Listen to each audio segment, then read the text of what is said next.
हम अपने एक वीडियो में कलयुग के सत्य बता चुके हैं, जो भगवान कृष्ण ने महाभारत काल में ही पांडवों को बता दिए थे। लेकिन क्या आप जानते हैं कि कलयुग में भगवान को कैसे प्राप्त किया जाए? यह भी भगवान ने हमें बताया है।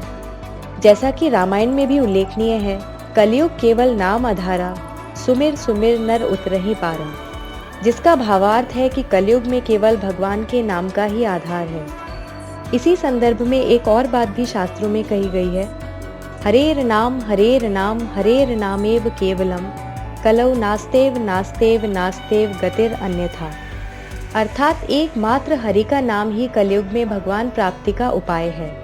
तो हरि का नाम किस रूप में लेना है, ये भी शास्त्रों में उल्लेखनीय है। दोस्तों, ये 16 शब्दों का मंत्र है, जिसे महामंत्र भी कहते हैं। इसका उच्चारण इस प्रकार है, हरे कृष्ण कृष्ण कृष्ण हरे हरे, हरे राम राम राम हरे हरे।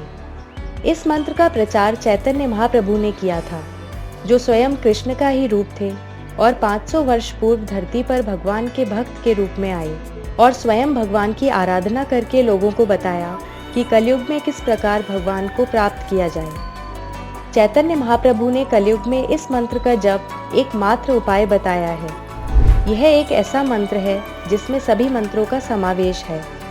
उनका कहना था कि भगवान के नाम से प्रबल इस संसार में कुछ भी नहीं। इसीलिए कहा जाता है कि कलयुग में भगवान को पाना आसान है, क्योंकि सतयुग में ध्यान के द्वारा ईश्वर को प्राप्त किया जाता था, त्रेता युग में यज्ञ के द्वारा और द्वापर में विग्रह पूजा के द्वारा। ये तीनों ही मार्ग अत्यंत कठिन हैं और कलयुग के लोगों के लिए इतनी कठोर तपस्या समय और एकाग्रता के अभाव के कारण संभव ही नहीं। हर मत और संप्रदाय में केवल भगवान के नाम को ही सर्वोच्च कहा गया है।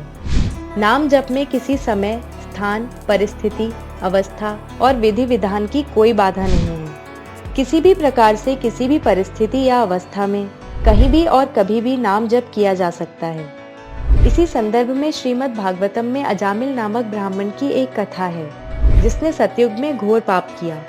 विवाहित होने पर भी वो वैश्या के पास रहा। उस वैश्या से अजामिल को एक पुत्र भी प्राप्त हुआ, जिसका नाम नारायण रखा गया। मृत्यु के समय उसने अपने पुत्र को पुकारा तो स्वयं नारायण प्रकट हुए। इसी प्रकार द्वापर युग में द्रौपदी ने वस्त्र हरण के समय रोते रोते सभी से सहायता की भिक्षा मांगी, परंतु किसी ने भी उसकी सहायता की चेष्टा नहीं की। तब अंत में उसने श्री कृष्ण को पुकारा और भगवान कृष्ण चीर के रूप में प्रकट हुए, जिसे खींचते खींचते दुशासन हार मान गया। राजा परीक्षित के वैद्य धन्वंतरी का कहना था कि नाम जप एक औषधि है, जो सभी रोगों को नष्ट कर देता है। लेकिन नाम जप से पाप तभी नष्ट हो सकते हैं जब किए गए पापों को लेकर मन में प्रायश्चित हो और उन्हें ना दोहराने का संकल्प हो। यदि हृदय से किया जाए तो नाम जप से आप स्वतः ही पवित्र हो जाते हैं। जो भगवान को दिल से याद करता है, वो निश्चित रूप से उन्हें प्राप्त भी करता है। तो यहाँ पर समाप्त करेंगे हम आज की जानकारी।